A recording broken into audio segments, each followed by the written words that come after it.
Hello दोस्तों, आपका हमारे चैनल अल्फ़ा माधुरी एजुकेशन पर स्वागत है। जैसा कि आपको पता है, हमने 1000 क्वेश्चन की सीरीज़ स्टार्ट की हुई है। उसी के तहत आज हम क्वेश्चन करते हैं। तो ज़्यादा वक्त ज़ाया न करते हुए चलते हैं क्वेश्चनों की तरफ, क्योंकि आपको पता है हमारे चैनल पर कम समय में ज़्यादा ज्ञान दिया जाता है।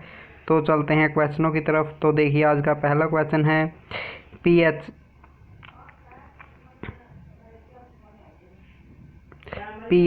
पीएच का मान यदि 7 से कम हो तो वह क्या होगा। तो दोस्तों, पीएच की वैल्यू, पहले तो हम पीएच के बारे में जानते हैं। पीएच है जो पोटेंशियल ऑफ हाइड्रोजन होता है, और जो पीएच की वैल्यू होती है यह एक पैमाने के तहत मापी जाती है। तो यह अम्लीय होती है। यहाँ तक ये 7 तक, यहाँ से लेकर ये 14 तक होती है, और ये बीच की संख्या 7 होती है। ये जो होती है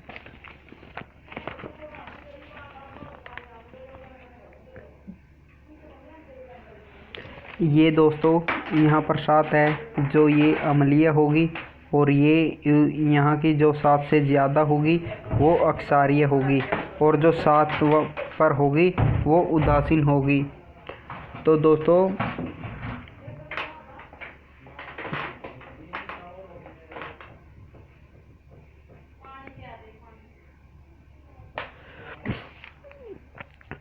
आपको पता चल गया पीएच के बारे में फुल डिटेल में। तो मैं आपको एक बार फिर रिवाइज कराता हूँ। जो पीएच की वैल्यू होती है, मैं साफ साफ अक्षरों में लिखने की कोशिश करूँगा। यहाँ से लेकर 1 से लेकर 7 तक अम्लीय होती है, और 7 से ज़्यादा वाली यानी कि 14 तक होती है वो अक्षारीय होती है। ये अक्षारीय होती है और ये अम्लीय होती है, और ये बीच में होती है जो इसे हम जल कह देते हैं या उदासीन भी कह सकते हैं। तो दोस्तों, आपको फुल डिटेल लग गई है, तो आपको यकीन है कि आप एग्ज़ाम में यह क्वेश्चन कभी गलत नहीं करेंगे। तो चलते हैं अगले क्वेश्चन की तरफ, ज़्यादा समय न लगाते हुए। तो दोस्तों, आपको पता है हमारे चैनल पर हम हर एक क्वेश्चन को बड़ी गंभीरता से देखते हैं और उसकी फुल इंफॉर्मेशन देखते हैं। तो चलते हैं अगले क्वेश्चन की तरफ।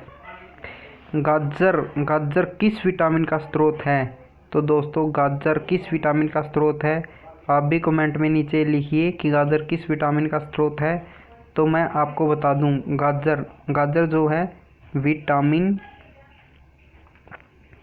विटामिन ए का स्रोत है। गाजर में विटामिन ए पाया जाता है। तो दोस्तों, विटामिनों के बारे में जान लेते हैं। विटामिन की खोज फंक ने की थी। फंक नामक वैज्ञानिक था जिसने विटामिन की खोज की थी, और 1911 में की थी। फंक ने 1911 में विटामिन की खोज की थी। तो अगले क्वेश्चनों पर चलते हैं। डायनेमो होता है जो डायनेमो किस सिद्धांत पर कार्य करता है। तो दोस्तों, मैं आपको बता दूं कि ये फैराडे का नियम है, उस सिद्धांत पर यह डायनेमो काम करता है। अगले क्वेश्चन पर चलते हैं। दूरदृष्टि दोष के रोगी को कौन सा चश्मा पहनना चाहिए। तो दोस्तों, मैं बता दूं कि दूरदृष्टि के जो रोगी होता है उसके लिए हम उत्तल लेंस का उपयोग करते हैं। तो दोस्तों, ये तो था दूरदृष्टि के रोगी होता है जो उसके चश्मे में उत्तल लेंस होता है, लेकिन निकट दृष्टि दोष होता है जो उसके रोगी को हम अवतल लेंस का चश्मा पहनाते हैं। तो दोस्तों, ये थे आपका क्वेश्चन। अगला क्वेश्चन है, खोपड़ी में कितनी अस्थियां होती है। तो दोस्तों, जल्दी से जल्दी कमेंट करें। हमने कल भी ये क्वेश्चन किया था कि खोपड़ी में कितनी अस्थियां होती हैं, तो बताएं आप। तो दोस्तों, खोपड़ियों में 8 अस्थियां होती हैं। आप इस क्वेश्चन को रट लीजिए। ताकि आपका ये क्वेश्चन कभी गलत ना हो। तो अगले क्वेश्चन पर चलते हैं। भूकंप तरंगे रिकॉर्ड किससे की जाती है? तो दोस्तों जो भूकंप की तरंगे हैं वह किससे रिकॉर्ड की जाती है? तो दोस्तों मैं आपको बता दूं कि ये जो भूकंप तरंगे हैं ये सिस्मोग्राफ के द्वारा रिकॉर्ड की जाती है। तो अगले क्वेश्चन पर चलते हैं। सिस्मोग्राफ के द्वारा भूकंप तरंगे रिकॉर्ड की जाती हैं। तो दोस्तों मोस्ट इम्पोर्टेंट क्वेश्चन है ये भी। तो चलते हैं नेक्स्ट क्वेश्चन की तरफ। टाइफाइड जो है किस अंग को प्रभावित करता है? तो दोस्तों आप देख लीजिए, टाइफाइड आपको पता भी होगा। तो दोस्तों देखिए आप, टाइफाइड हमारे जो है आंत को ज़्यादा प्रभावित करता है। आंत को हमारी ज़्यादा प्रभावित करता है। टाइफाइड हमारी आंत को ज़्यादा प्रभावित करता है। तो अगले क्वेश्चन पर चलते हैं। मेंढक है जो मेंढक के हृदय में कितने भाग होते हैं? तो दोस्तों बताएं कि मेंढक के हृदय में कितने भाग होते हैं? तो मेंढक के हृदय में 3 भाग होते हैं। तो दोस्तों मेंढक के बारे में तो आपको पता चल गया, लेकिन मानव के हृदय 4 पार्ट होते हैं, 2 नीले और 2 आलिंद। तो दोस्तों आपको पता चल गया, साफ नहीं, स्पष्ट नहीं लिखा जा रहा, लेकिन कोई बात नहीं, आप मेरी वॉइस से ही समझ लीजिए। 2 नीले और 2 आलिंद होते हैं। मनुष्य के 4 भाग होते हैं। तो अगला क्वेश्चन, घड़ा का पानी ठंडा क्यों रहता है? तो दोस्तों वेरी इंपॉर्टेंट क्वेश्चन है कि घड़ा का पानी ठंडा क्यों रहता है। तो मैं आपको बता दूं कि घड़ा का पानी वाष्पीकरण प्रक्रिया के कारण, वाष्पीकरण के कारण ही पानी घड़े में ठंडा रहता है। तो ये बहुत बड़ा रीज़न है, वाष्पीकरण के द्वारा घड़ा का पानी ठंडा रहता है, क्योंकि घड़े में पानी है जो वाष्पोत्सर्जन करता रहता है। तो अगले क्वेश्चन पर चलते हैं। ध्वनि का वेग सबसे ज़्यादा होता है। तो बताएं कि ध्वनि का वेग सबसे ज़्यादा किसमें, कैसे, ठोस, द्रव, गैस किसमें होता है? तो दोस्तों ठोस है जो, ठोस में ध्वनि का वेग सबसे ज़्यादा होता है। अगर ध्वनि इस पर टकराएगी तो ज़्यादा जोर करेगी और वेग ज़्यादा होगा ध्वनि का। अगला क्वेश्चन पर चलते हैं। जल का सर्वाधिक शुद्ध रूप होता है। तो दोस्तों वर्षा का जल है जो सर्वाधिक शुद्ध रूप होता है। प्रकाश वर्ष किसकी इकाई है? तो दोस्तों प्रकाश वर्ष दूरी की इकाई है। तो नेक्स्ट क्वेश्चन पर चलते हैं।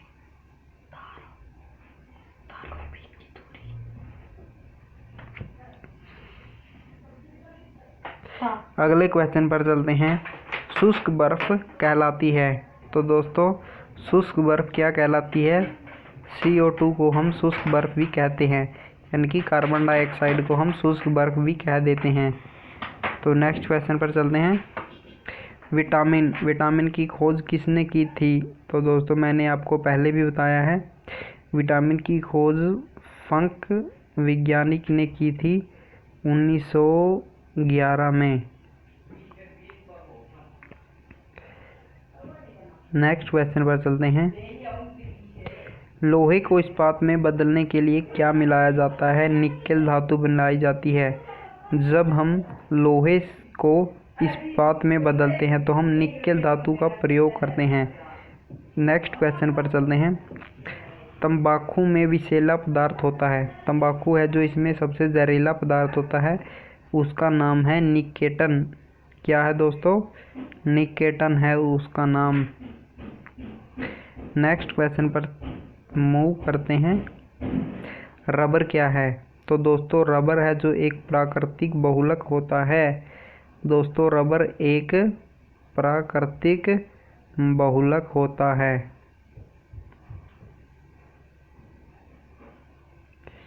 नेक्स्ट क्वेश्चन पर चलते हैं। रक्त लाल क्यों दिखाई देता है? तो दोस्तों रक्त लाल क्यों दिखाई देता है, ये भी क्वेश्चन कई बार पूछ लिया जाता है। तो रक्त जो है हीमोग्लोबिन के कारण लाल दिखाई देता है। हमारे खून में जो हीमोग्लोबिन पाया जाता है उसी के कारण हमारा लाल रक्त दिखाई देता है। तो अगले क्वेश्चन पर चलते हैं। पागल कुत्ते के काटने से कौन सी बीमारी होती है? तो दोस्तों मैं आपको बता दूं कि पागल कुत्ते के काटने से बहुत पागलपन की बीमारी आ जाती है जो कभी भी उभर सकती है, आदमी को पता भी नहीं चलता। तो दोस्तों जो है हाइड्रोफोबिया, इस बीमारी को हम हाइड्रोफोबिया से डिफाइन करते हैं कि पागल कुत्ता जब व्यक्ति को काटता है तो उसको हाइड्रोफोबिया हो जाता है, तो वह पागलपन जैसी हरकतें करने लग जाता है। तो नेक्स्ट क्वेश्चन पर चलते हैं। ग्रेनाइट किस में पाया जाता है? तो दोस्तों बताएं कि ग्रेनाइट है जो किस में पाया जाता है। मोस्ट इम्पोर्टेंट क्वेश्चन है, एग्ज़ाम में पूछ लिया जाता है। तो बताइए ग्रेनाइट किस में पाया जाता है? तो ग्रेनाइट आग्नेय शैलों में पाया जाता है। अगले क्वेश्चन पर चलते हैं। ट्यूबलाइट में कौन सी गैस भरी होती है? तो दोस्तों जो ट्यूबलाइट है जो इसमें कौन सी गैस भरी होती है? तो दोस्तों इसमें आर्गन गैस भरी होती है। आर्गन व पारा भी इसमें भरा होता है। आर्गन व पारा ट्यूबलाइट में भरा होता है। आर्गन गैस व पारा इसमें भरा होता है ट्यूबलाइटों में। तो नेक्स्ट क्वेश्चन पर चलते हैं। मनुष्य जब सांस लेता है, तो दोस्तों मनुष्य जब सांस लेता है तो कितना औसतन शोर करता है? तो दोस्तों जल्दी से जल्दी बताएं कि मनुष्य जब सांस लेता है तो औसतन शोर कितना करता है? तो दोस्तों 0.5 dB शोर करता है। dB यानी कि डेसिबल।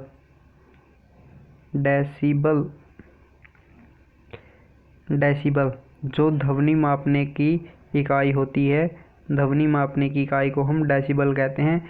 डेसिबल को हम dB में डिफाइन करते हैं।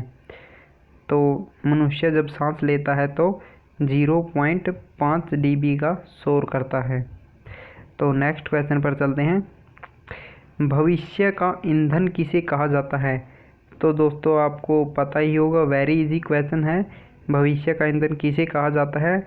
तो भविष्य का ईंधन हम हाइड्रोजन को कहते हैं, जो भविष्य का ईंधन है। नेक्स्ट क्वेश्चन है। प्रकाश संश्लेषण में किसका ऑक्सीकरण होता है? तो दोस्तों अभी पीछे MTS में यह क्वेश्चन पूछा गया था कि प्रकाश संश्लेषण में किसका ऑक्सीकरण होता है, तो जल का ऑक्सीकरण होता है इसमें प्रकाश संश्लेषण में। तो दोस्तों आपको ये क्वेश्चन भी याद रखना है कि प्रकाश संश्लेषण में किसका ऑक्सीकरण होता है, तो जल का ऑक्सीकरण होता है।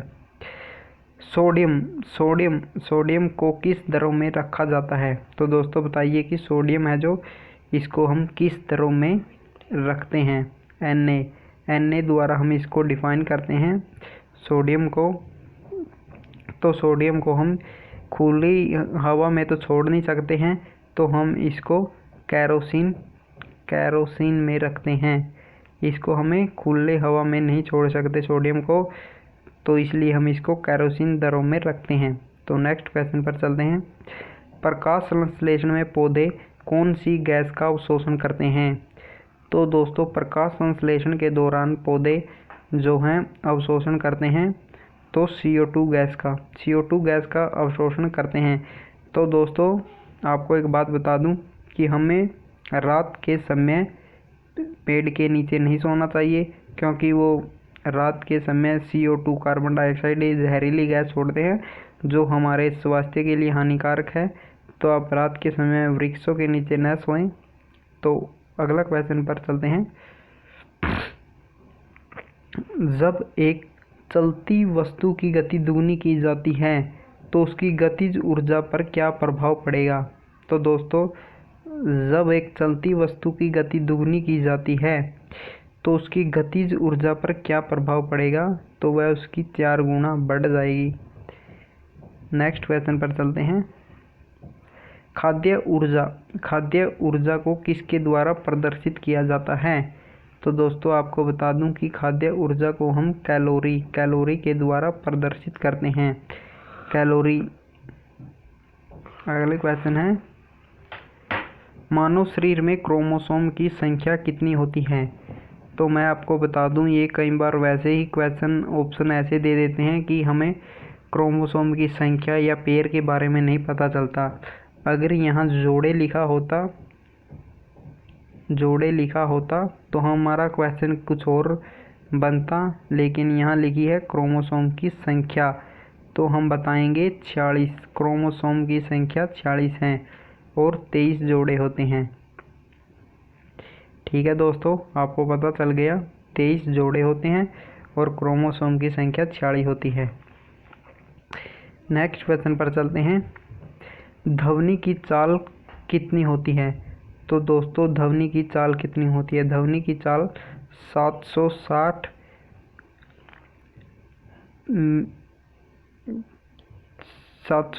मील पर हावर होती है। तो दोस्तों आपको पता चल गया, 760 मील पर हावर। तो अगले क्वेश्चन पर चलते हैं, कौन सी बीमारी बैक्टीरिया के संक्रमण के कारण होती है? तो दोस्तों बताइए, कौन सी बीमारी बैक्टीरिया के संक्रमण के कारण होती है? वेरी इजी क्वेश्चन है। वैसे तो अगर आपने पहले पढ़ा है तो वेरी इजी क्वेश्चन है, लेकिन आपने नहीं पढ़ा तो आपके लिए बहुत ही कठिन क्वेश्चन होगा। तो देखते हैं, टेटनस जो है यह बैक्टीरिया के संक्रमण के कारण होती है। तो अगला क्वेश्चन देखते हैं, कौन मानव शरीर का सबसे ज़्यादा कोलेस्ट्रॉल बनाने वाला स्थान है? तो दोस्तों कौन सा शरीर में सबसे ज़्यादा कोलेस्ट्रॉल बनाने वाला स्थान कौन सा है? तो दोस्तों यकृत में सबसे ज़्यादा कोलेस्ट्रॉल बनता है। तो दोस्तों याद कर लीजिए यकृत को, यकृत में सबसे ज़्यादा कोलेस्ट्रॉल बनता है। यकृत में सबसे ज़्यादा कोलेस्ट्रॉल बनता है। नेक्स्ट क्वेश्चन है, माचिस उद्योग में प्रयोग किया जाने वाला रसायन कौन सा है? तो दोस्तों माचिस उद्योग में कौन सा रसायन उपयोग किया जाता है? तो दोस्तों बताइए, पोटासियम फास्फेट को हम माचिस उद्योग में प्रयोग करते हैं। इसी के द्वारा माचिस की तिल्ली से हम जलाते हैं। तो नेक्स्ट क्वेश्चन पर चलते हैं, मानव का सामान्य शरीर ताप क्या होता है? तो दोस्तों मैं आपको बता दूं कि हमारा जो एक सेल्सियस में होता है और एक फ़ारेनहाइट में होता है। तो हमें जो क्वेश्चन में मिला होगा, ऑप्शन में मिला होगा, हम उसी के हिसाब से वो करते हैं। कई बार इन दोनों में ही हमें पजल करने की कोशिश करते हैं। तो मैं आपको दोनों को बताता हूँ। सेल्सियस में हमारा शरीर का तापमान होता है 37 डिग्री सेल्सियस। फ़ारेनहाइट में होता है 98 degree 6.6 degree Fahrenheit, 98.6 degree Fahrenheit. तो नेक्स्ट क्वेश्चन पर चलते हैं, विद्युत प्रतिरोध किससे मापा जाता है? तो विद्युत प्रतिरोध को हम ओम के द्वारा मापते हैं। और ओम का सिंबल होता है जो ऐसे होता है। तो दोस्तों ओम का सिंबल ऐसे होता है, वो विद्युत प्रतिरोध का हम ओम के द्वारा मापते हैं। तो चलते हैं नेक्स्ट क्वेश्चन की तरफ। चांदी का रासायनिक सूत्र क्या है? तो दोस्तों वेरी इजी क्वेश्चन, चांदी का रासायनिक सूत्र होता है Ag। याद कर लीजिए, वेरी इजी क्वेश्चन। वैसे तो ये इजी क्वेश्चन है, लेकिन कई बार एग्ज़ाम में पूछ लिया जाता है, तो आप वैसे ही इसको याद कर लीजिए, Ag। नेक्स्ट क्वेश्चन पर चलते हैं, प्रोटीन की फैक्ट्री किसे कहा जाता है? प्रोटीन की फैक्ट्री। तो दोस्तों बताइए, प्रोटीन की फैक्ट्री किसे कहा जाता है? तो प्रोटीन की फैक्ट्री को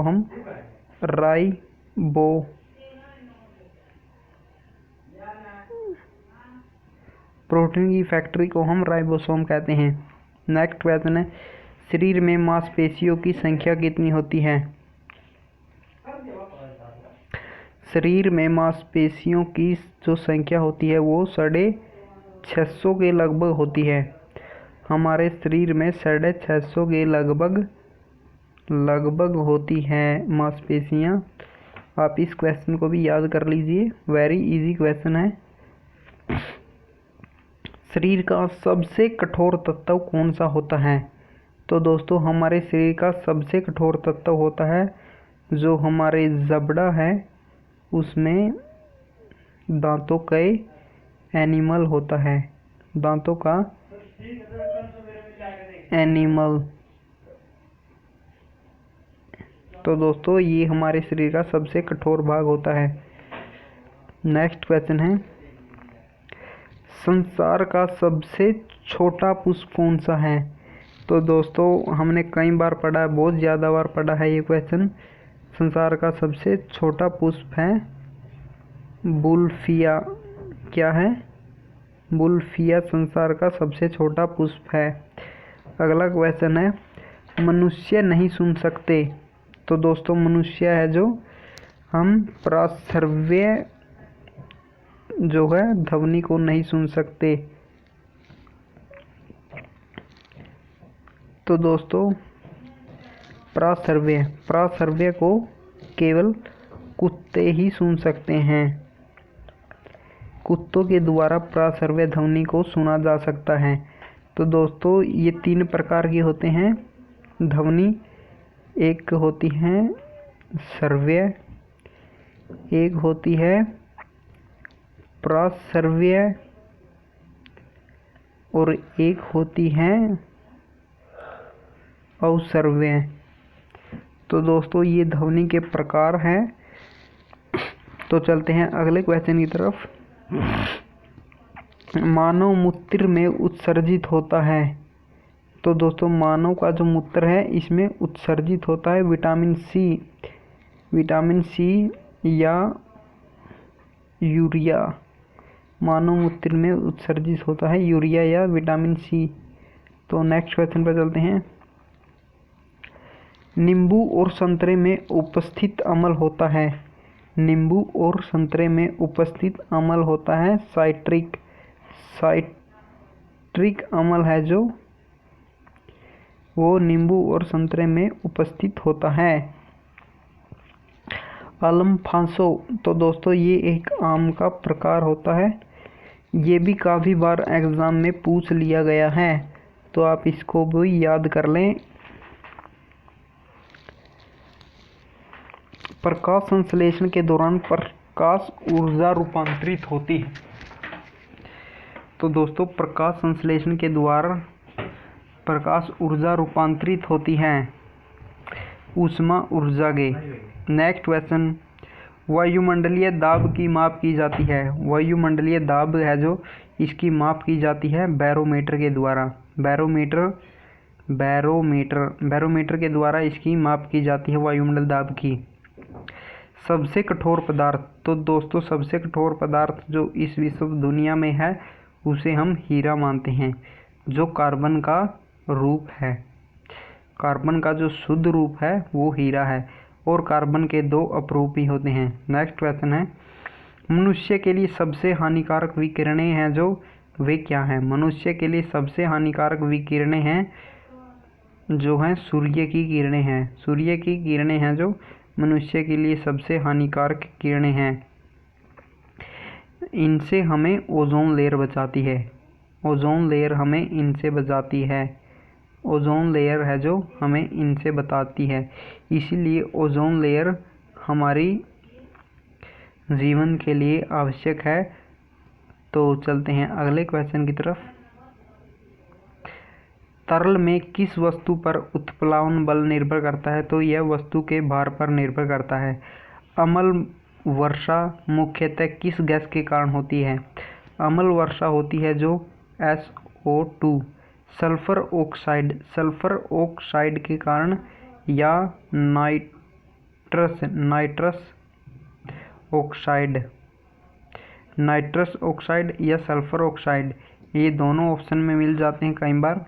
तो दोस्तों हम सल्फर ऑक्साइड या नाइट्रस ऑक्साइड इन दोनों को बोथ का ऑप्शन भी मिल सकता है आपको, तो हमें वो ऑप्शन चूज़ करना है। तो चलते हैं अगले क्वेश्चन की तरफ। ठोसों में ऊष्मा का संचरण होता है। ठोस है जो, उनमें ऊष्मा का संचरण होता है चालन विधि द्वारा। सबसे अधिक तन्य धातु है जो सोना। सोना सबसे अधिक तन्य धातु है। हम इसको पतला कर रगड़ कर कितना भी लंबा कर सकते हैं, इसीलिए इसमें सोना में सबसे ज़्यादा तन्यता होती है। तो चलते हैं अगले क्वेश्चन की तरफ। कौन सी धातु विद्युत धारा की सबसे अच्छी चालक है? तो चांदी है जो विद्युत धारा की सबसे अच्छी चालक होती है या मानी जाती है। कौन सी गैस का सर्वोच्च उष्मांक है? तो हाइड्रोजन का सर्वोच्च उष्मांक है। CO2 गैस का गुण होता है। तो दोस्तों कार्बन डाइऑक्साइड गुण है, गैस का गुण है। तो दोस्तों बताइए जल्दी से जल्दी CO2 गैस का गुण। CO2 गैस का गुण अम्लीय होता है। तो दोस्तों CO2 गैस का गुण होता है अम्लीय होता है। तो नेक्स्ट क्वेश्चन पर चलते हैं। लीवर में भविष्य के लिए कौन सा विटामिन भंडारित रहता है? तो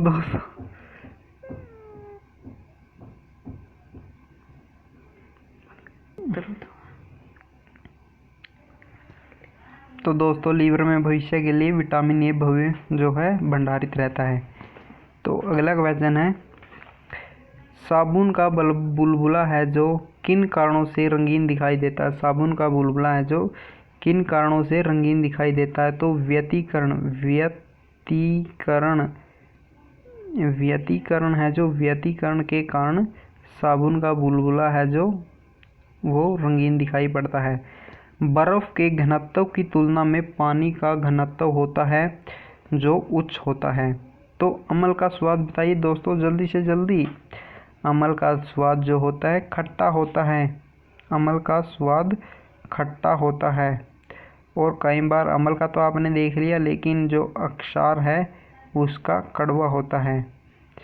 तो नेक्स्ट क्वेश्चन पर चलते हैं। सभी अम्लों में सबसे अधिक समान तत्व किसके हैं?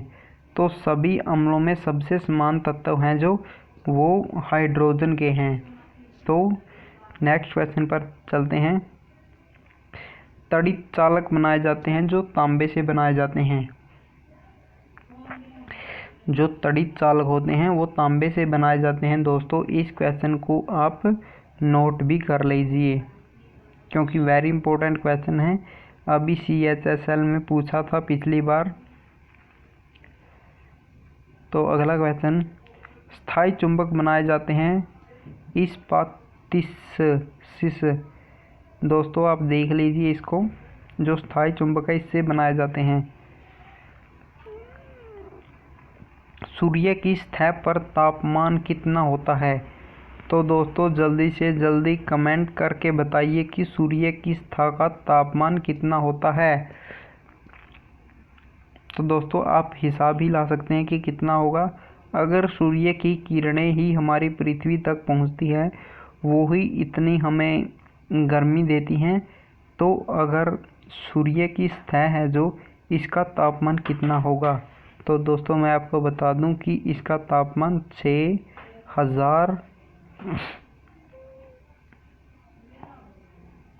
6000 डिग्री सेल्सियस होता है। देख लीजिए आप, सूर्य की सतह है जो, इसका तापमान 6000 डिग्री सेल्सियस होता है। तो चलते हैं अगले क्वेश्चन की तरफ।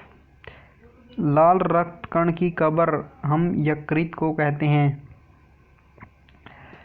लाल रक्त की कण को हम कब्र है जो यकृत को कहते हैं। तो अगले क्वेश्चन, हमारे शरीर का भार कितने % पानी होता है? तो दोस्तों बताइए जल्दी से जल्दी कमेंट करें। आप कमेंट करते रहिए। तो बताइए 70% होता है। तो नेक्स्ट क्वेश्चन, फ्लैश बल्ब के तार का निर्माण किस से किया जाता है?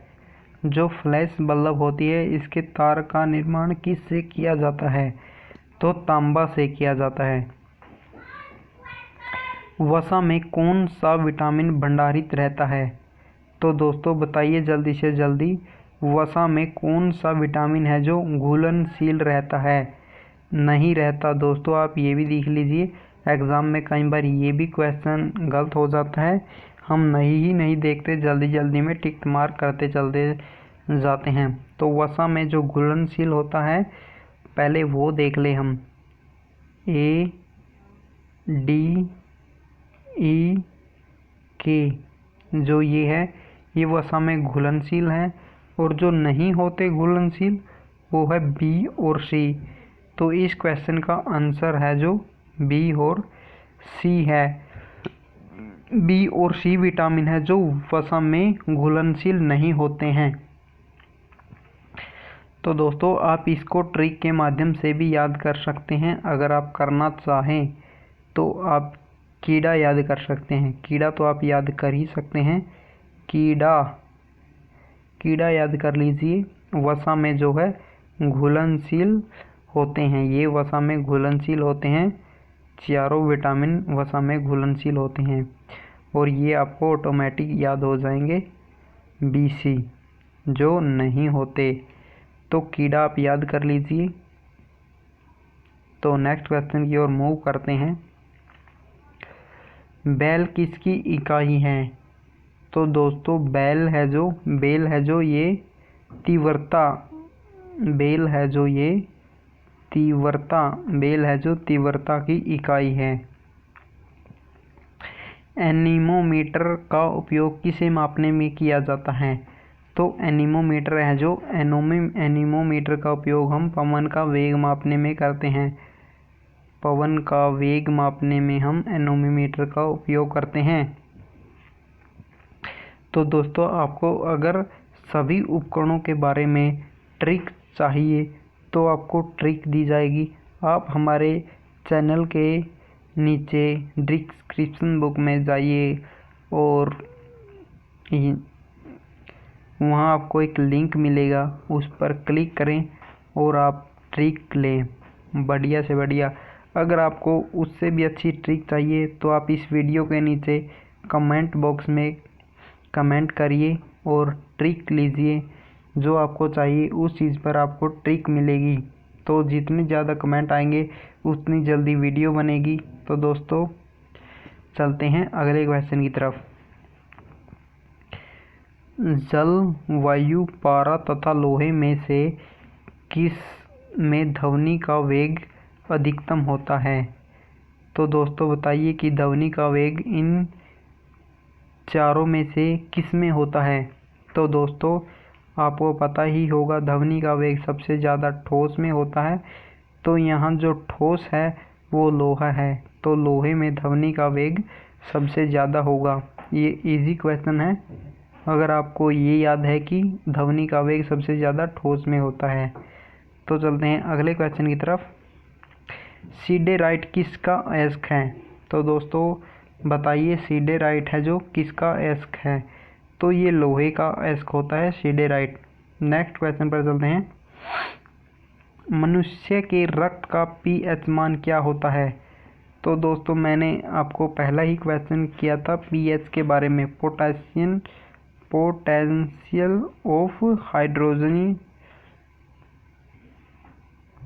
तो मनुष्य के रक्त का pH मान होता है जो 7.4 होता है।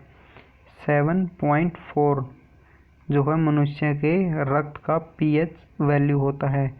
तो दोस्तों pH वैल्यू की भी एक ट्रिक है, उसके माध्यम से भी आप इनको कर सकते हैं। अगर आपको ये ट्रिक चाहिए, यूट्यूब पर चाहिए आपको ये ट्रिक, तो आप नीचे कमेंट बॉक्स में कीजिए और आपको एक सरल सी ट्रिक दी जाएगी जिससे आपको ये सभी याद हो जाएंगे और आप कभी नहीं भूलेंगे। तो आप कमेंट कीजिए जल्दी से जल्दी। जितनी जल्दी आपके कमेंट आएंगे उतनी ही जल्दी आपको वीडियो दी जाएगी। तो नेक्स्ट क्वेश्चन पर चलते हैं। जलोढ़ मिट्टी में किसकी अधिकता ज़्यादा होती है? तो दोस्तों जो जलोढ़ मिट्टी है इसमें कार्बनिक पदार्थ हैं जो उसकी अधिकता ज़्यादा होती है। नेक्स्ट क्वेश्चन है टेलीविज़न के आविष्कारक। तो दोस्तों बताइए कि टेलीविज़न के आविष्कारक कौन हैं। तो दोस्तों ये कम ही पूछा जाता है क्वेश्चन, पहले पूछे जाते थे ये, लेकिन हमें करना ज़रूरी है, क्या पता पूछ भी लें और हमें याद न हो तो ये गलत होगा। हम एग्ज़ाम की प्रिपरेशन है, हम हर एक सब्जेक्ट को हर एक समय के साथ लेकर चलेंगे। तो इसके बारे में बताते हैं। टेलीविज़न के आविष्कार है जो J.L. बेयर्ड हैं, J.L. बेयर्ड हैं जो टेलीविज़न के आविष्कारक हैं। तो नेक्स्ट क्वेश्चन है, डॉक्टर C.V. रमन को नोबेल पुरस्कार किस वर्ष मिला था। तो दोस्तों डॉक्टर C.V. रमन का नोबेल पुरस्कार किस वर्ष मिला था, तो ये 1930 में मिला था, 1930 में मिला था। तो दोस्तों देखिए दूध का pH मान होता है, तो दोस्तों दूध है जो इसकी pH मान कितना होता है। तो दोस्तों दूध का pH मान होता है 6.6 जो है दूध का pH वैल्यू होती है। तो अगले क्वेश्चन पर चलते हैं। हृदय की रक्त पंप करने की अक्षमता कितनी होती है। जो हृदय होता है दोस्तों तो उसकी रक्त पंप करने की अक्षमता होती है 4.5 लीटर पर मिनट के हिसाब से 4.5 लीटर प्रति मिनट हृदय रक्त पंप करने की क्षमता होती है। तो दोस्तों देख लीजिए आप, हृदय है जो इसकी रक्त पंप करने की क्षमता होती है 4.5 लीटर पर मिनट। नेक्स्ट क्वेश्चन है, स्वप्नों के अध्ययन को हम क्या कहते हैं। जो स्वप्न होते हैं इसके अध्ययन को हम क्या कहते हैं। तो स्वप्नों का अध्ययन क्या कहलाता है। तो स्वप्नों का अध्ययन है जो ओनिरोलॉजी कहलाता है। ओनिरोलॉजी स्वप्नों का अध्ययन, सपनों का अध्ययन कहलाता है ओनिरोलॉजी। याद कर लीजिए, ये क्वेश्चन पूछा जा सकता है। अगर आपको इससे भी रिलेटेड कोई ट्रिक चाहिए, क्योंकि ये भी खासे हैं, तो आप नीचे कमेंट करिए। आप जिस विषय पर चाहते हैं, अगर उससे रिलेटेड ज़्यादा से ज़्यादा कमेंट आते हैं तो हम उसी चीज़ पर वीडियो बनाएंगे। तो चलते हैं अगले क्वेश्चन पर। घरेलू विद्युत लाइन किस श्रेणी में लगाई जाती है। घरेलू विद्युत लाइन किस श्रेणी में लगाई जाती है। तो दोस्तों मैं आपको बता दूं, समांतर श्रेणी में हम ज़्यादातर प्रयोग करते हैं घरेलू विद्युत लाइन में। तो नेक्स्ट क्वेश्चन पर चलते हैं।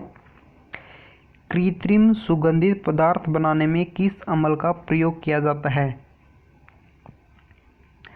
तो दोस्तों जो कृत्रिम सुगंधित पदार्थ बनाने में किस अमल का प्रयोग किया जाता है, तो दोस्तों एथिल एसीटेट। एथिल एसीटेट है जो कृत्रिम सुगंधित पदार्थ बनाते हैं हम, जो इसमें एथिल एसीटेट का उपयोग करते हैं। तो अगले क्वेश्चन की ओर मूव कर लेते हैं। कार्बन का शुद्ध रूप क्या होता है। तो दोस्तों कार्बन है जो इसका शुद्ध रूप होता है हीरा। हीरा जो है कार्बन का शुद्ध रूप होता है, और कार्बन के 2 अपरूप भी होते हैं। नेक्स्ट क्वेश्चन, तो दोस्तों देख लीजिए, कार्बन का जो शुद्ध रूप है हीरा माना जाता है। अगला क्वेश्चन, अश्रु गैस का रासायनिक नाम क्या है।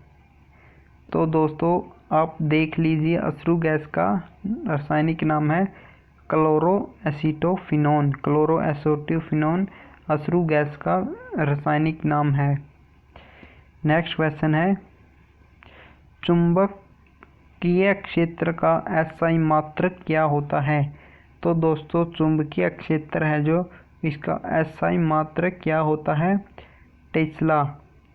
चुंबक का एसआई मात्रक होता है टेस्ला। आप इस क्वेश्चन को याद कर लीजिए। एसआई मात्रकों को आपने सभी एसआई मात्रकों को याद करना है, तभी आप जाकर आपके क्वेश्चन हैं जो कंप्लीट होंगे। अगर आपको इससे रिलेटेड कोई भी इंफॉर्मेशन चाहिए तो आप हमारे टेलीग्राम ग्रुप को भी ज्वाइन कर सकते हैं। अगर आपको कोई भी तकलीफ़ है तो आप उस टेलीग्राम लिंक पर जाइए और हमसे जुड़िए, और कोई भी डाउट है वो पूछिए। तो हमसे जुड़ने के लिए आप टेलीग्राम पर अल्फ़ा माजरा एजुकेशन लिखेंगे तो हमारा ग्रुप खुलेगा, तो आप उसके खुलते ही उस पर ज्वाइन कीजिए। तो अगले क्वेश्चन पर चलते हैं। प्रतिरोध का क्या मात्रक होता है? तो दोस्तों प्रतिरोध का मात्रक ओम होता है। तो दोस्तों alpha Majra education by Ajay Janjo. और दोस्तों कल से हमारे एक नए टीचर यहाँ पर आएंगे जिसका नाम मैं अभी अनाउंस करता हूँ। तो उसका नाम है सोनू सर। सोनू सर आपको कल से नई क्लास कराएंगे। तो दोस्तों आपको मैं बता दूं, बहुत अच्छे सर हैं, बहुत डीपली पढ़ाते हैं। तो दोस्तों अगर आपने अभी तक हमारे चैनल को सब्सक्राइब नहीं किया है तो पहले तो सब्सक्राइब कर लें, और नीचे घंटी का बटन होगा उस पर भी प्रेस कर लें और उसे ऑन कर लें। और दोस्तों इसको लाइक कीजिए या ना कीजिए, लेकिन शेयर ज़रूर कीजिए। हम आपसे यही उम्मीद करते हैं कि आप इसको शेयर करेंगे। इसको ज़्यादा से ज़्यादा शेयर करें। तो दोस्तों कल तक के लिए जय हिंद, जय भारत, वंदे मातरम।